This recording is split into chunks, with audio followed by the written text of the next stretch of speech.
Abre Brecha Venezuela. El análisis geopolítico por parte de dos figuras de la comunicación alternativa y revolucionaria. Juntos. Geraldina Colotti y Carlos Aznares. Abriendo brecha desde la revolución bolivariana hacia los pueblos del mundo. Una producción de Eduardo Medina Guevara. Porque informar es formar. Abre Brecha Venezuela.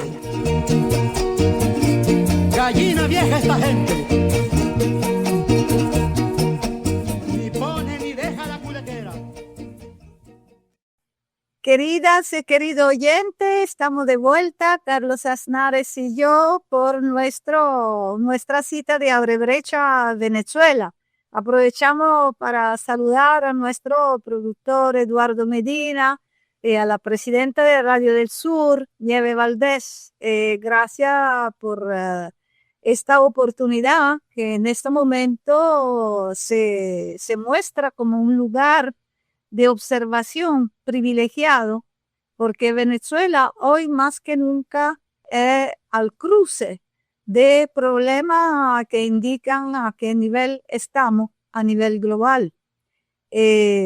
Aquí nosotros hemos siempre intentado construir proponer brújulas que no son invenciones de nosotros, sino que viene de una experiencia histórica que hoy más que nunca es necesaria para no perderse en la tempestad, para no perderse en la ola tremenda de fake news, como se llaman ahorita, que no es nada más y nada menos que la propaganda de guerra adecuada a este tiempo, donde la inteligencia artificial hace que no se puede casi distinguir, sobre todo de lejos, si un hecho existe o si es un hecho inventado.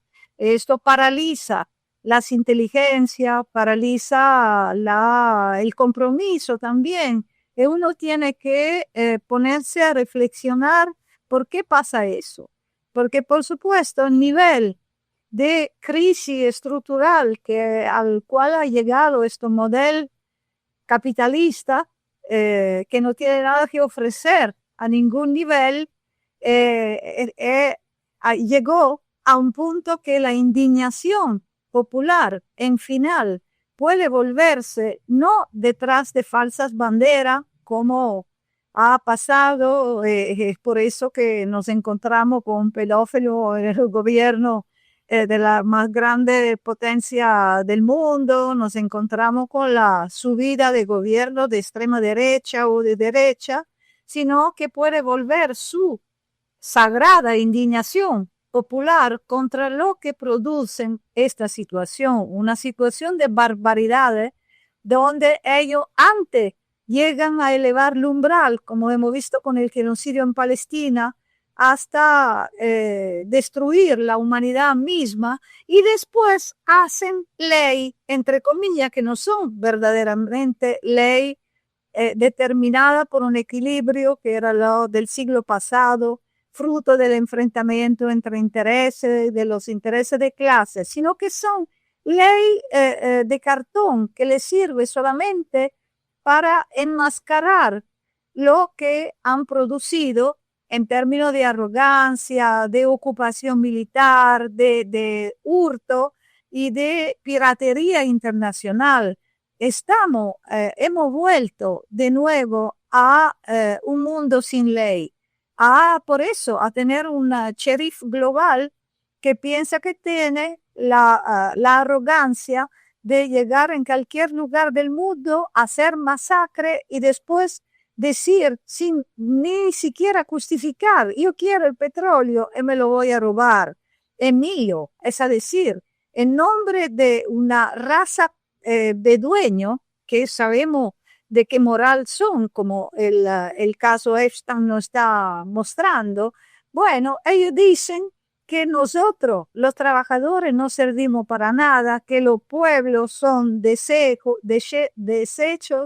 y que ellos pueden hacer lo que les da la gana. Y para concluir, Carlos, porque quiero que discutimos aún más lo que está pasando con Cuba, con Venezuela, el cerco se cierra cuando vimos que el demócrata Obama, el primer presidente negro de la Norteamérica, definió a Venezuela una amenaza inusual y extraordinaria por la seguridad de los Estados Unidos. Él empezó a imponer medidas coercitivas unilaterales ilegales. Y hoy Trump define a Cuba una amenaza inusual, extraordinaria por la seguridad de los Estados Unidos. Son la misma palabrita, que sea de extremo derecha o que sea de supuesta izquierda. El peligro es el mismo. Son los pueblos. No solamente quieren la riqueza que hay en los países del sur, pero quiere destruir lo que producen esta riqueza. Es decir, los proletarios, los pueblos, lo que no quiere arrodillarse. Ellos quieren destruir la dignidad, pero con Cuba no lo van a lograr, así como no lo han logrado con Venezuela, no lo han logrado con Nicaragua. Pero ¿qué puede pasar? Todo el mundo se pregunta hoy qué puede pasar frente a la amenaza del imperialismo norteamericano, que van desde Oriente Medio, pasando por América Latina, poniendo en la mira los pueblos de donde viene el peligro del ejemplo, que son Cuba, Venezuela, Nicaragua. ¿Cómo lo ves tú, Carlos?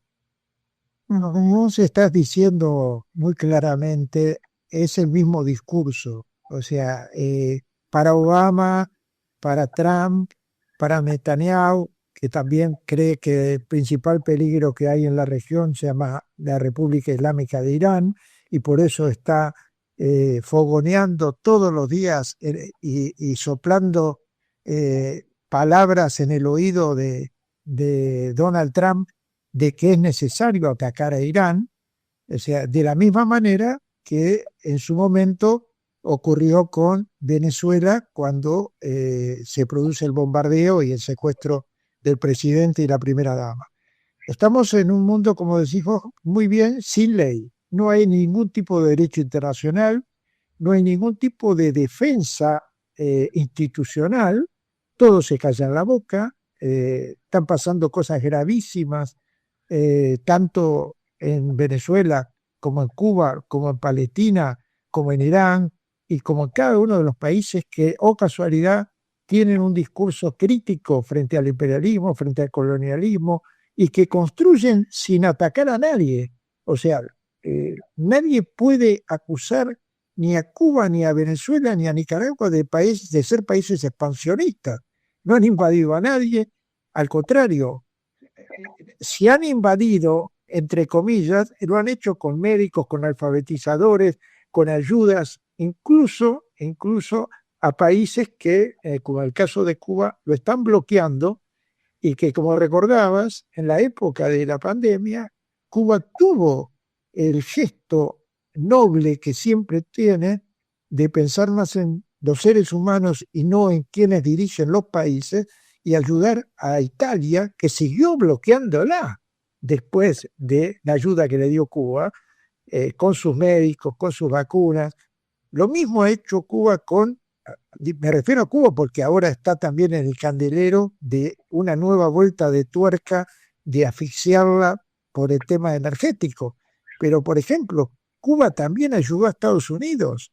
Recordemos las misiones de alfabetización y de médicos en Harlem, en el Harlem negro, al cual Estados Unidos o la política imperial de demócratas o de republicanos siempre ha considerado como la ralea, como lo marginal. Sin embargo, allí estuvo Cuba y por eso cada vez que va alguien de Cuba al Harlem lo reciben como si fuera un héroe.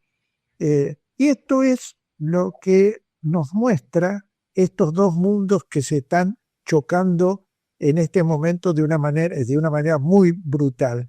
El mundo que apuesta a la vida, el mundo que apuesta a no generar ningún tipo de guerra contra otro país hermano, y el mundo de los Trump, de los Netanyahu, de los Milei y de todos los alcahuetes que tiene Trump en distintas partes del mundo, que lo ayudan a construir un mundo de horror, de muerte, de despojo, de saqueo.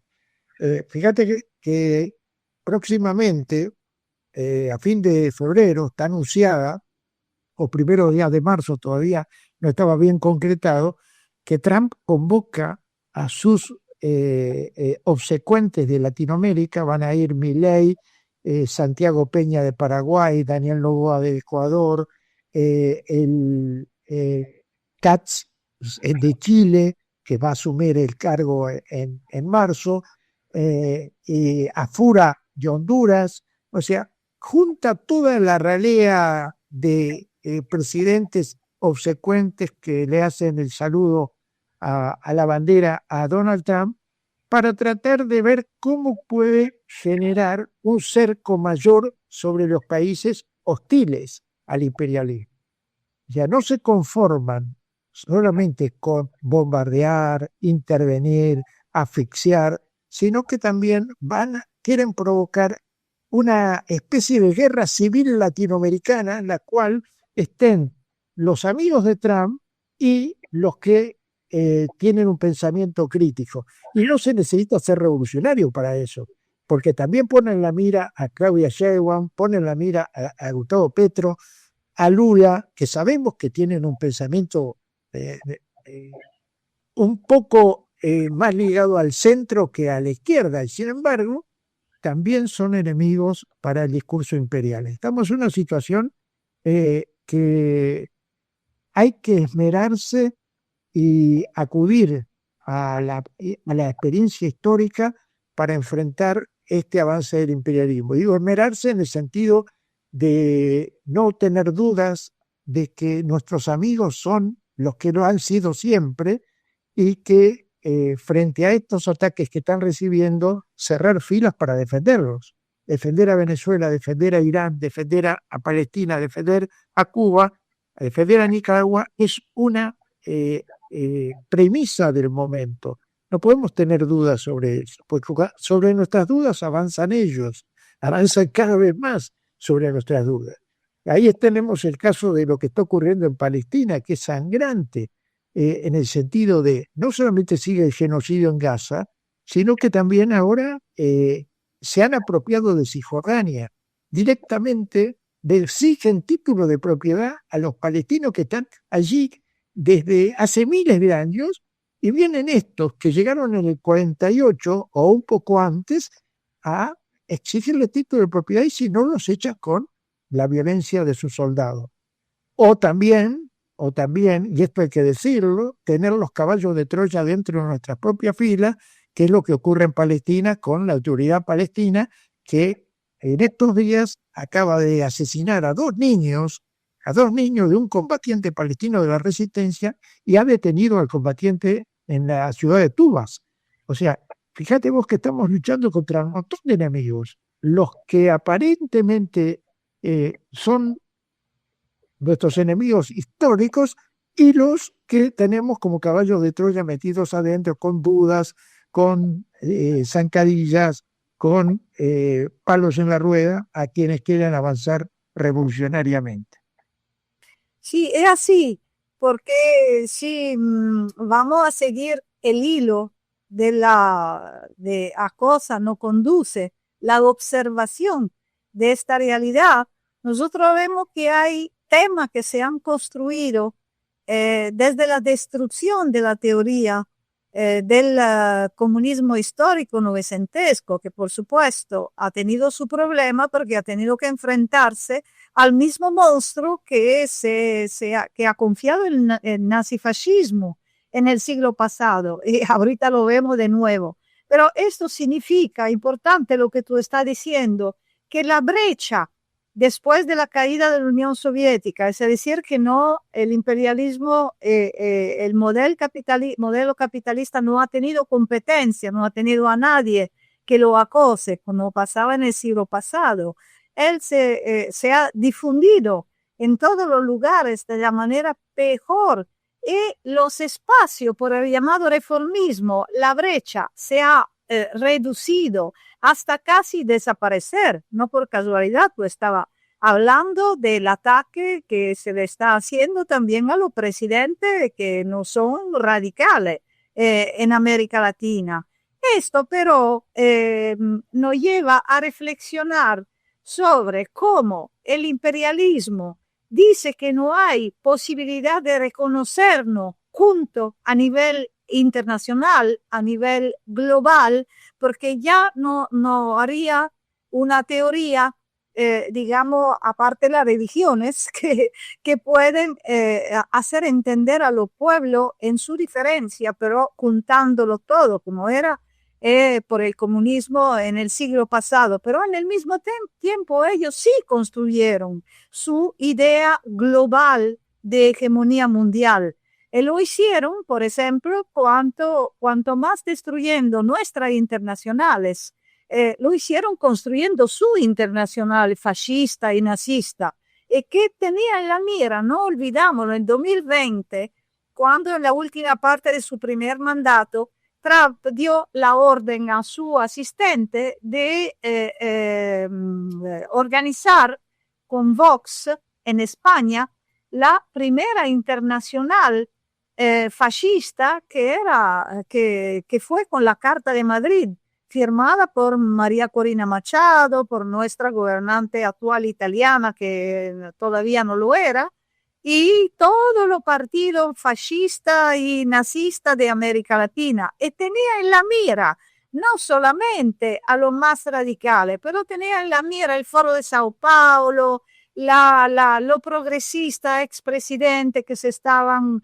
digamos, pronunciando contra la subida de la extrema derecha. Es decir, ellos atacan cualquier espacio por imponer una hegemonía del pensamiento único que ya desafortunadamente se ha impuesto después de la caída de la Unión Soviética, pero que ahorita quiere cerrar todos los espacios. Por eso que nosotros hemos escogido como título de este programa Abre brecha Venezuela, porque Venezuela, junto con el ejemplo de Cuba y de Nicaragua, pero llegó a gobernar en este siglo, el siglo donde ya se había difundido todo este paradigma que el gran capital internacional quiere imponer a los pueblos. Entonces nos ha indicado que sí se puede, el pueblo tiene que tener que abrir alguna brecha también en condiciones tremendas.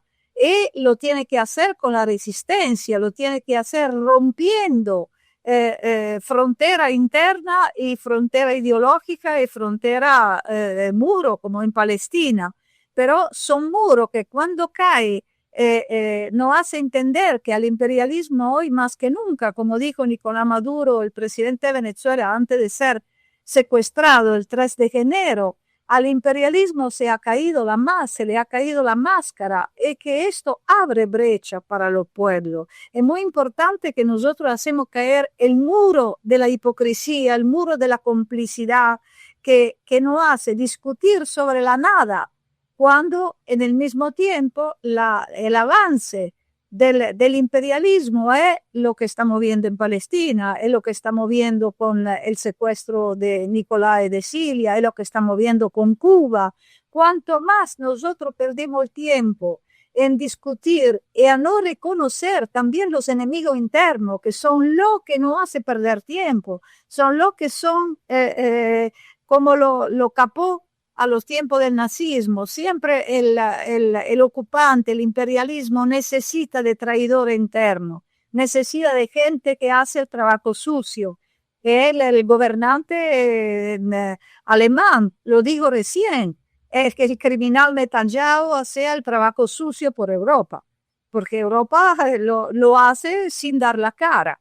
Y el imperialismo norteamericano, junto con su perro rabioso, que es el régimen sionista, lo hace ahorita dando la cara, porque dice, esta es mi cara, tú tienes que adorarla, tú tienes que tener la misma subalternidad que nosotros hemos visto que esta gente pervertida hace con los niños, hace con la niña. Ella no tiene vergüenza. Exactamente esta imagen que tenemos que tener a la mente cuando nos ponemos a discutir si el socialismo de Venezuela sea lo que nos gusta o sea lo palestino es mejor que se hace explotar lanzando piedra o en otra manera. O sea, eso no lo podemos permitir. Vamos en un rato a discutir con nuestro invitado de cómo, por lo contrario, la clase obrera incluido, empezando por la clase obrera petrolera, concientizada de Venezuela, la clase obrera, ni hablamos de Cuba, pero también de Nicaragua, tiene la conciencia muy clara de cuál es el enemigo, tiene la conciencia muy clara que una cosa es hacer sacrificio por una idea colectiva que va avanzando hasta un cambiamiento verdadero, y otra cosa hacer sacrificio como lo hacemos nosotros los pueblos de Europa, porque no lo pide la Europa, porque por supuesto nosotros tenemos que con nuestro dinero, con nuestro trabajo, con nuestra impuesta, pagar los privilegios de lo que van a hacer, lo que están haciendo y que hicieron en el caso de Epstein, ¿no? Como ves tú, Carlos, sobre todo esta brecha, porque es muy difícil también con respecto a la bomba cognitiva, como hemos escrito, que nos están lanzando, decidir hoy por hoy qué Venezuela, por qué defender a Cuba, por qué defender a Nicaragua, Palestina. Mira, yo recuerdo cuando la Revolución Cubana recién había llegado al gobierno y muchos compañeros de la izquierda mundial acudían a Cuba a solidarizarse. Y una vez en Cuba, hablando con el Che Guevara o con Fidel o con Raúl, todos coincidían, los cubanos sobre todo, de que la mejor manera de solidarizarse era hacer la revolución en cada uno de los países. Que ellos podían entender que cada uno de los compañeros quería trasladar su solidaridad y presencialmente visitar Cuba y ver cómo se estaba haciendo la revolución, gestando, pero el Che le dijo a uno de ellos, que venía de Perú, le dijo, no pierdan más tiempo, aquí pueden estar 2 días, pero vuelvan rápido a sus países y organicen al pueblo para hacer una revolución como esta. Esto trasladado a este presente indicaría lo siguiente: podemos ser solidarios con Cuba, con Venezuela, y eso hay que hacerlo siempre, pero donde debemos imprimir el mayor esfuerzo es en generar procesos que puedan desde nuestros países, ya no individualmente, sino colectivamente, ayudar a que Venezuela, Cuba, Nicaragua no estén solas en el continente enfrentando el avance del imperialismo. Y eso no es imposible, es trabajoso, es sacrificado, cuesta vidas, cuesta cárcel, cuesta muchas cosas dolorosas, pero no es imposible. Por eso no demos tantos consejos y tratemos de aconsejarnos nosotros de cómo podemos gestionar precisamente vías revolucionarias en nuestros países, porque hay oportunidades desde ya. Que estemos viviendo con gobiernos de ultraderecha no es algo que no se va a poder vencer tarde o temprano. El problema es que hay que organizarse, prepararse y no perder más tiempo. Criticando lo que no tenemos que criticar y no haciendo la autocrítica que debemos hacer nosotros todos los días. Ya se nos fue el tiempo, lamentablemente, pero bueno, seguimos con nuestro invitado, hablando un poco de esto también, por supuesto. Abre brecha, Venezuela. Edison Alvarado, una trayectoria forjada en las vías del sistema de transporte más importante del país. Como presidente del Sindicato del Metro de Caracas y constituyente, su liderazgo se define por la defensa de los derechos laborales y la modernización del servicio subterráneo. Una voz clave en el movimiento obrero venezolano que hoy trasciende fronteras. Muy orgulloso de pertenecer al sindicato donde nació nuestro hermano presidente obrero Nicolás Maduro Moro, un obrero. Estamos acá de los patios y talleres de Metrobús La Paz, de donde yo nací en el año 2000 como técnico de mantenimiento arreglando los autobuses y donde nació nuestro presidente Nicolás Maduro manejando los metrobuses como operador de transporte superficial. Quiero enviarle un mensaje a mis hermanos y hermanas de la clase obrera a nivel mundial de que sigamos manteniendo esa lucha que se ha expresado a nivel mundial de solidaridad en respaldo a nuestro presidente constitucional, Nicolás Maduro Moro, y la primera combatiente y primera dama, Cilia Flores de Maduro, y diputada de nuestra Asamblea Nacional. Debemos seguir la lucha, hermanarnos como hermanos de clase, porque lo que nos está pasando hoy acá en Venezuela y lo que sucedió el 3 de enero, hermanos y hermanas, vean que mañana puede ser en tu país, vean que mañana puede ser en tu empresa. Nosotros debemos salvaguardar el hilo constitucional y el respeto de todas las leyes y las constituciones de cada país. Nosotros como trabajadores le decimos muchas gracias por ese amor que nos están demostrando a nivel mundial y donde nosotros de la clase obrera de Venezuela hacia el mundo le decimos muchas gracias, amor con amor se paga. Ustedes cuentan acá con los trabajadores de Venezuela. La lucha que estamos llevando en estos momentos es la lucha de ustedes. Y la lucha que se le presente el día de mañana a ustedes será la lucha de nosotros. Así que nosotros venceremos. ¿Cómo fue? ¿Cómo empezaste todo? ¿Cómo era la época de la Cuarta República? Bueno, aquí estamos. El día de hoy hicimos un acto muy bonito, donde nos llena de mucha energía y entusiasmo y a no perder la esperanza. Acá en los patios y talleres de Metrobús La Paz, donde lo digo, de acá tuve la oportunidad de conocer por primera vez a Nicolás Maduro como diputado. Fue su primer periodo como diputado en el año 2000 y yo ingresé acá en este taller en el año 2000 como técnico de mantenimiento de motores diésel, transporte superficial, y Nicolás ingresó acá en el año 91 como operador de transporte superficial. Yo lo conocí porque Nicolás nunca ha dejado de tener relación con la clase obrera y con sus hermanos de clase del Metro de Caracas. Yo tenía apenas 22 años.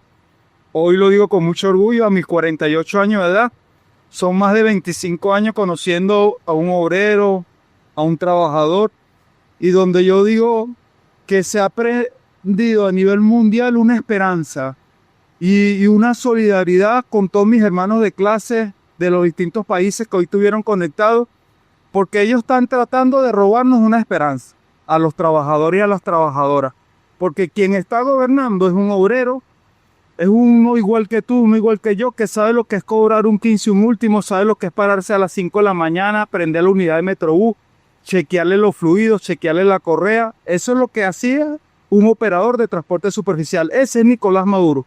Ellos trataron de hacerlo cuando nos mataron a Chávez. Ellos trataron ahorita de hacerlo cuando nos secuestraron desproporcionalmente el imperio yanqui a Nicolás Maduro y a la primera dama y diputada Cilia Flores. Y el pueblo, ¿qué hizo? Mantenerse. Nosotros seguimos manteniendo la productividad. El Metro de Caracas sigue trabajando. Nosotros trabajamos los 365 días del año hacia el pueblo. Le prestamos un servicio a nuestro pueblo desde las 5:30 de la mañana hasta las 11 de la mañana, donde transportamos más de 1 millón de usuarios y usuarias sin preguntarle por qué partido político es usted, sin preguntarle de qué religión es usted. No, somos servidores públicos. Es lo que nos ha dicho Chávez cuando estuvo en vida, lo que nos ha dicho nuestro presidente Nicolás Maduro. ¿Qué hicimos nosotros? Seguir produciendo de todo, de la empresa de la CBG, desde PDVSA, sector salud, educación, el sector transporte. Después del 3 de enero, aquí sigue mandando un gobierno revolucionario que lo dirige el alto mando político de la revolución y nuestra presidenta encargada del Cieloína Rodríguez Gómez. Ellos trataron de quebrantar la moral y de que acá hubiese un problema y un peo, como decimos nosotros los venezolanos y las venezolanas, en Venezuela. Y fue lo contrario. Como manda la Constitución, el 5 de enero se instaló nuestra Asamblea Nacional y donde lo digo con mucho orgullo. Yo soy diputado ahorita en esta Asamblea Nacional.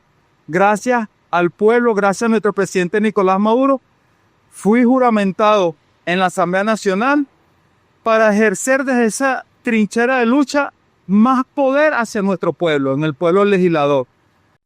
Cómo conocí al presidente Nicolás Maduro como un trabajador, como un diputado, como presidente, Nicolás ha venido siendo presidente, ya hemos tenido varias actividades y entre eso aquí en La Paz, porque Nicolás no va a dejar de ser Nicolás, un obrero, una persona humanista, una persona que siempre ha abogado por la paz, siempre ha abogado por el diálogo. Esa narrativa del imperio yanqui, de decir que es un gobierno tirano, que es un gobierno donde no hay democracia, que es un gobierno del cartel de los soles, que producimos armas para el terrorismo, es mentira.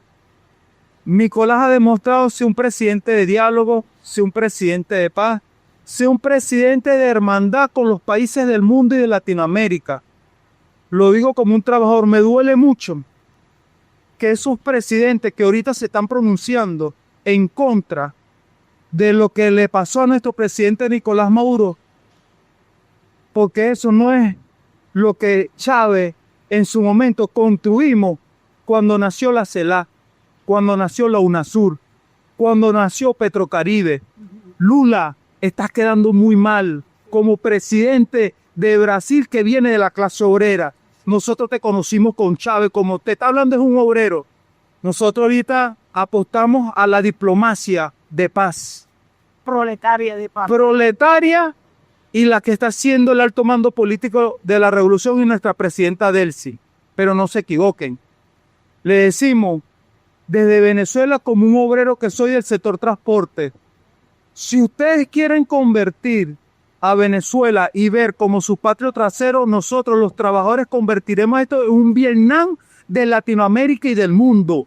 No dejaremos que pise nuestro territorio porque es la patria de Bolívar, es la patria de Chávez, es la patria del presidente Nicolás Maduro, es la patria de nosotros. Escriban lo que nosotros vamos a convertir esto un Vietnam de Latinoamérica y del mundo. Porque nosotros, más temprano que tarde, con todo lo que estamos haciendo a nivel mundial, con nuestros hermanos trabajadores y trabajadoras a nivel mundial, tendremos a Nicolás y a Cilia, más temprano que tarde, acá en nuestra patria Venezuela. Sí, mirando atrás a tanta historia desde que tú llegaste aquí, ¿qué análisis, cuál etapa ha pasado, por cuál etapa ha pasado el proletariado de los transportes, sobre todo del metro? ¿Qué te acuerdas? ¿Cómo podríamos sintetizarlo para llegar hasta hoy? Primero tenemos que decir que gracias a Chávez, el pueblo está gobernando en nuestra patria. En el metro de Caracas, como en muchas instituciones del Estado antes de la llegada de la revolución, nos tenían divididos. En el año 90, 91, cuando estaba nuestro presidente Nicolás Maduro, no podíamos hacer estas actividades, o él no podía hacer esta actividad porque yo no estaba acá. Pero yo ingresando en el 2000 tampoco. ¿Por qué? Porque estábamos divididos. El trabajador de mantenimiento no podía hablar con el operador de Metrobús, y siendo la misma empresa. El de mantenimiento no podía hablar con el operador de estación, y siendo la misma empresa. ¿Por qué? Porque se crearon élites que gobernaban y gerenciaban bajo una visión elitesca para que la clase obrera nunca se uniera. Y gracias a Chávez y gracias al presidente Nicolás Maduro, la clase obrera está gobernando en estos momentos. La clase obrera acá discute las políticas para el mantenimiento con nuestro gobierno bolivariano, con nuestro ministro, con nuestra presidenta del Cielina Rodríguez Gómez, con los gerentes, con todo. Porque ahora no podemos decir los gerentes, no. Ese gerente está prestado ahí haciendo una función como gerente por lo menos de transporte superficial, pero de la mano con nosotros y con nuestro gobierno bolivariano. Ahora, gracias a esa visión del proletariado, tenemos diputados en nuestra Asamblea Nacional. Aquí está un ejemplo. Cuando un mecánico que repare esos metrobuses iba a pensar estar en la Asamblea Nacional legislando para nuestro pueblo. Tú sigues siendo... Y yo sigo siendo presidente del sindicato y soy diputado, pero también fui constituyente en el año 2017 gracias a nuestro presidente Nicolás Maduro. Cuando nosotros imaginamos que íbamos a hacer propuestas de ingeniería inversa, que a pesar del bloqueo y las sanciones, no nos mandaron repuestos para los yutones, no nos mandaron repuestos para reparar los trenes, las escaleras mecánicas. ¿Y qué hicimos los trabajadores? Ingeniería inversa, sustitución de importaciones, para poder mantener el servicio para nuestro pueblo. en otros países, como hicieron muchos cuando estas sanciones del año 2014, cuando Barack Obama, cuando el bloqueo 2015, 2016, 2017, ¿qué hicieron en otros países? Despedir a los trabajadores y las trabajadoras. ¿Qué hicieron en otros países? Cerrar instituciones. Y nosotros no. Nosotros lo que hicimos fue inventar. ¿Inventamos o erramos? ¿Inventar para qué? Para mejorar. Y como dijo nuestro presidente Nicolás Maduro, no dependamos de nadie. Siempre hagamos nosotros lo que tengamos que hacer para seguir construyendo patria, para seguir construyendo esa patria bonita y socialista que hoy en día podemos decirle al mundo, somos ejemplo de dignidad, somos ejemplo de lucha desde la clase obrera, que nosotros estos ataques que nos han hecho a la economía, al salario, a nuestro presidente Nicolás Maduro, a nuestra Fuerza Armada Nacional Bolivariana, a los cuerpos policiales, lo hemos convertido en una victoria, una victoria moral, de decir, tenemos que seguir la lucha para mantener el proyecto bolivariano que nos dejó nuestro amado comandante Chávez y construye y mantiene nuestro presidente Nicolás Maduro y el alto mando político de la revolución en el plan de las 7 transformaciones, en los 14 motores productivos. Por eso le decimos a nuestros hermanos de la clase obrera a nivel mundial, vean en nosotros esto que nos está pasando porque el día de mañana pueden ser ustedes. Y si no nos unimos como proletarios, como hermanos de clase, nos van a joder. Y nosotros no nos vamos a dejar joder. Nosotros vamos a seguir adelante con nuestra constitución, con nuestro proyecto bolivariano y con nuestro hermano presidente Nicolás Maduro y con nuestra hermana Cilia Flores.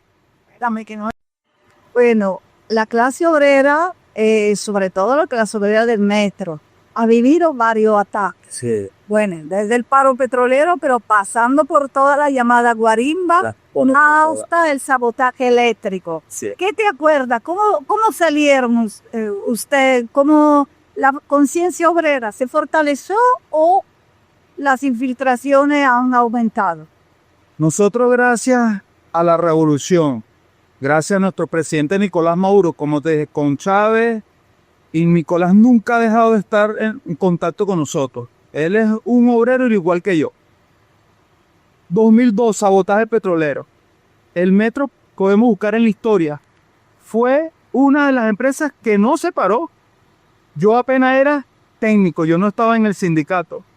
Pero fuimos a los que intentaron, porque aquí intentaron parar el metro en la línea 1 y nosotros lo sacamos.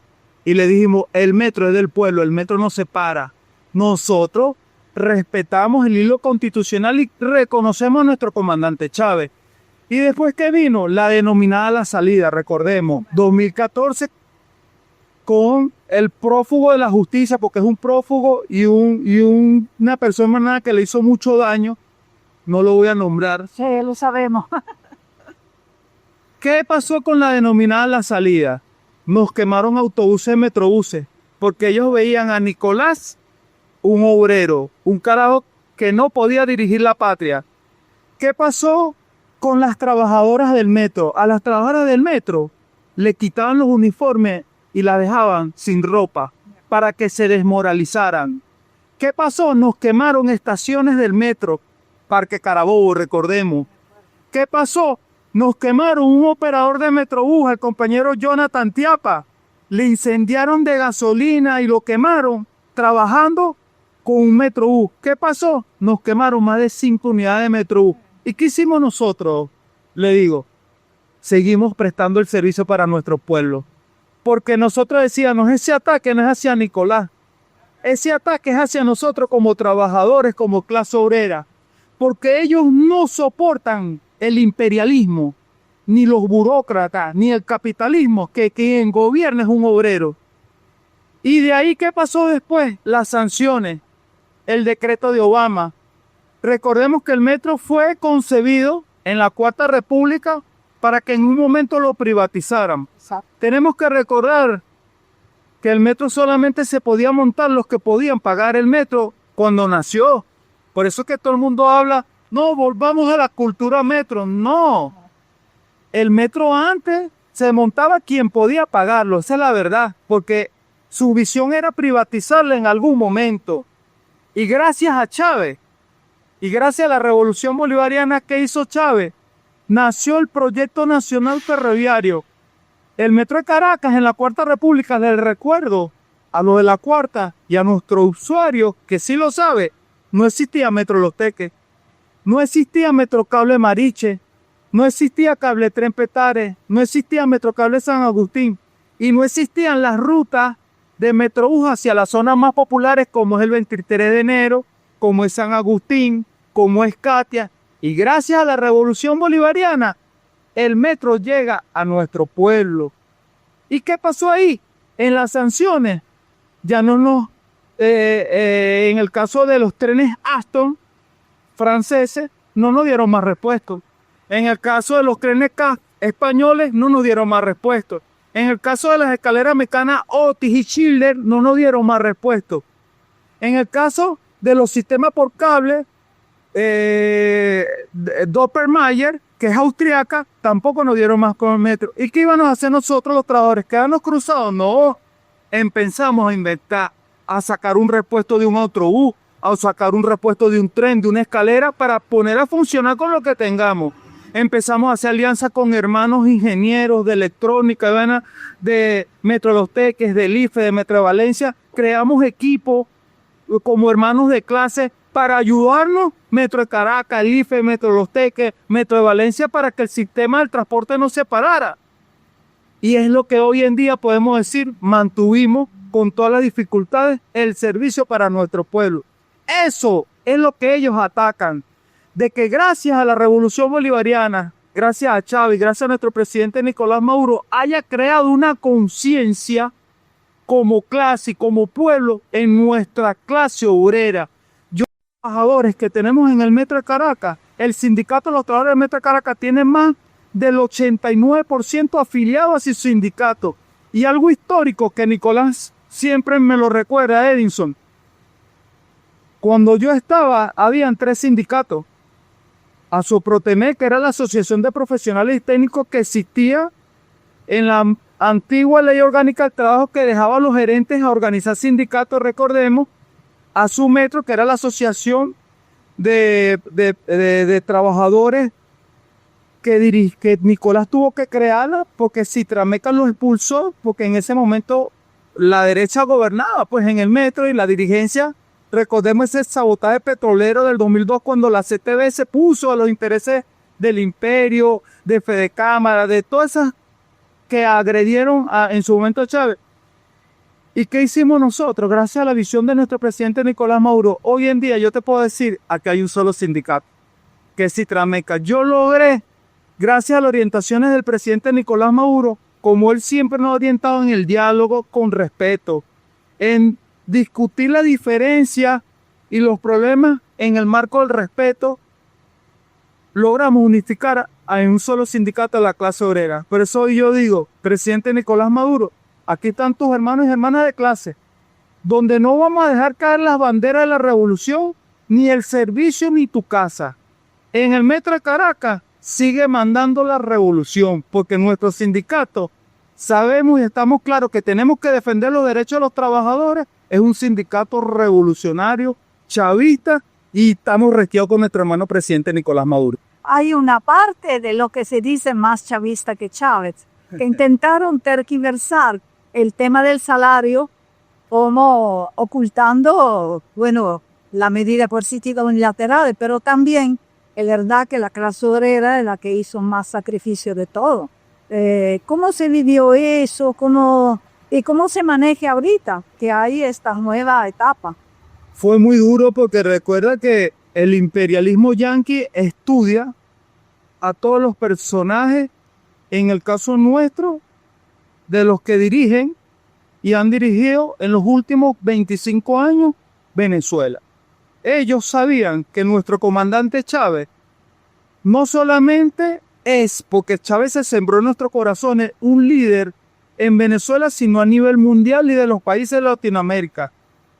Nuestro comandante Chávez logró unificar a los países de Latinoamérica y del mundo. El imperio, ¿por qué nos los mata? Porque fue el imperio. Porque Chávez estaba haciendo una hermandad mundial de los pueblos con el respeto. No a la agresión, no guerra, más poder para el pueblo. ¿En qué? En la salud, en la educación, en la alimentación, en su salario. Nosotros con el comandante Chávez podemos decir, gracias a las políticas de nuestro comandante, fuimos entre el tercero y el cuarto país a nivel de los países de Latinoamérica con los salarios mejor pagados. Pero tenemos que decir, ¿por qué se cayó eso? Porque empezó a dirigir un obrero y un obrero iba a seguir fortaleciendo las políticas como lo ha venido haciendo nuestro comandante Nicolás Maduro, pero hacia nuestro pueblo trabajador. Nicolás sabe lo que es el salario, cómo nos hicieron y nos pulverizaron el salario, cómo nos pulverizaron las prestaciones, cómo nos pulverizaron la salud, cómo nos pulverizaron todo. Pero gracias a esa conciencia que tiene el movimiento obrero en estos momentos, es que nosotros hemos podido mantener la paz, la productividad y seguir adelante. Hoy en día podemos decir que gracias a esa visión de la clase obrera, las bolsas CLAS, que hoy en día se le dan a más de 6 millones de nuestro pueblo, el 100% de lo que producimos nosotros los venezolanos. Gracias a la visión de la clase obrera, nosotros mantenemos el metro, mantenemos nuestra industria petrolera, mantenemos la educación, mantenemos la salud. Es una nueva etapa de la revolución, porque todo lo que nos ha pasado sobre el bloqueo, sobre las sanciones, sobre esta que nos pasó con nuestro presidente Nicolás Maduro es una nueva etapa de la revolución, pero para mejorar, para prepararnos a través de los cuerpos de combatientes de la milicia obrera. Como usted lo dije, si ellos intentaran, acá, ¿qué nos dijo Nicolás? Él nos dio una instrucción. Si nos pisan nuestra tierra Venezuela, vamos a una rebelión y una huelga general. Ellos ahorita lo que hicieron fue hacer un secuestro. Pero si esos gringos se les ocurriera pisotear con sus botas yanqui aquí en Venezuela, van a encontrar un pueblo trabajador heroico, con el fusil en el hombro, defendiendo nuestra patria, porque de acá es la patria de Bolívar, es la patria de Chávez, es la patria de Luisa Cáceres Arizmendi, que nosotros estamos tranquilos. Pero si nos tocan, nos van a conseguir un pueblo bravío y arrecho en la calle defendiendo nuestra patria. Y último, te voy a molestar más. La última pregunta. Bueno, desde la clase obrera, ¿cómo se ha vivido, se vive la difusión de una corrupción que también hay? La Contraloría Popular, la Contraloría Social, ¿qué fuerza tiene? ¿Cómo la ves tú hoy por hoy? No, Es un momento importante. la clase obrera siempre va a estar pendiente de todos los procesos. Nosotros en el metro de Caracas, desde la visión de la clase obrera, no vamos a estar de acuerdo nunca con la corrupción. Y las responsabilidades son individuales. Aquel funcionario o funcionaria que tenga responsabilidad en nuestro gobierno bolivariano debe asumir si obtiene o desvirtúa o desvía recursos del pueblo, porque esos recursos son del pueblo, esos recursos no son del pueblo, y nuestro gobierno ha sido muy estricto en ese momento. Y aprovecho para decir, la ley de amnistía, uno de los puntos que han tocado es el tema de la corrupción, y nuestro gobierno bolivariano ha sido muy claro, no va a tener privilegio la corrupción, aquellas personas que le hicieron daño a nuestro pueblo, porque el que roba no le está haciendo daño a una empresa, le está haciendo daño a la salud, a la educación, a la alimentación, a la productividad de nuestro pueblo. Aquellos que robaron en PDVSA le hacen daño a un pueblo que se mantiene sobre esa producción de los trabajadores que sacamos el día a día sobre los barriles de petróleo. ¿Cuál es el otro que la ley de amnistía no puede permitir? Los que intentaron sobre los crímenes de lesa humanidad. Aquellos que intentaron matar al presidente Nicolás Maduro o a cualquier persona. Nosotros le vamos a dar amnistía a esos carajos que pusieron bomba, que intentaron, al que le incendió al compañero en Altamira que se murió por solamente ser de color negro, morena. ¿Le vamos a dar la ley de amnistía? No se equivoquen. Que aquí solamente le decimos, nosotros somos muy respetuosos de las directrices del alto mando político de la revolución y de nuestra presidenta encargada del Cieloína Rodríguez Gómez. Pero aquellos que están pretendiendo crear una candelita, la vamos a pagar. Nosotros le decimos desde acá, desde la clase obrera del Metro de Caracas y del sector transporte a nivel nacional. Candelita que se prenda, candelita que apagaremos. Gracias. Bueno, querida y querido oyente, nos despedimos por esta vez también, pero vamos a volver la próxima semana. Le pedimos de enviarnos preguntas, consejos, críticas, porque esto es el programa de ustedes, un programa colectivo donde juntas y juntos vamos a hacer lo que nos ha dicho Carlos en la primera parte de este programa, no tanto a opinar sobre lo que hace otros países que han construido y sigue construyendo alternativas, sino construyéndola nosotras y nosotros. Y uno de los compromisos o deber es desenmascarar la mentira mediática, la guerra cognitiva, la falsa noticia, yendo a la fuente verdadera, yendo a ver los hechos. Entonces, saludándolas, también saludando a nuestro productor Eduardo Medina Guevara y a la Radio del Sur con Nieve Valdés. La esperamos y los esperamos la próxima semana con vuestro programa Abre Brecha de Venezuela. Hasta la próxima. Hasta la próxima.